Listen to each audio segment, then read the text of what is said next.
will fall prey to the temptations of the devil.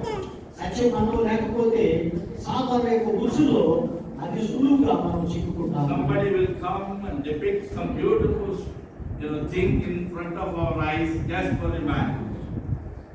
Ultimately, there won't be anything that we can see, understand, which is true. ఏదో మనకి ఈ సత్యం మనం తెలుసుకోకపోతే మనలో ఏదో ఒక ఆశ చూపించి వివిధ రకాలుగా మనలో ట్రాప్లు వేసుకుంటారు. తర్వాత అనుకున్నది ఏది కూడా మనకి కనబడదని జ్ఞాపకం When చేసుకోవాలి. we talk about the truth, the world doesn't understand.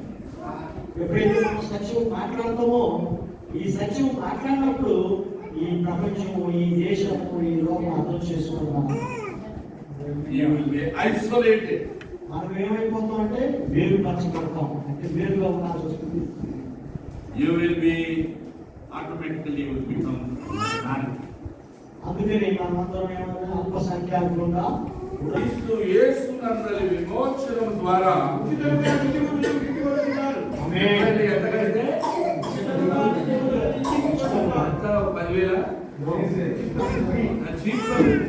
Discount ఇస్తాలే రండి పాపాలు చెప్పిస్తాలే అన్నాడు ఎవరన్నా నమ్ముతామా? ఫ్రీ అని చెప్తాం, పూర్తిగా ఉంచుతాం. అది యేసే మాత్రమే ఇవ్వగలిగింది. ఆయనే వాగ్దానం. లోకస్తులు ఏమంటారంటే ఆ గొర్రెలు యేసేనే శ్రమ పెట్టారు. నన్ను శ్రమ పెట్టి millions upon millions of angels with Jesus. యేసయ్య ఆయనతో యెహోవా సైన్యములకు అధిపతి అగు దేవుడే కదా. యేసయ్యని మన అనేక సందర్భాల్లో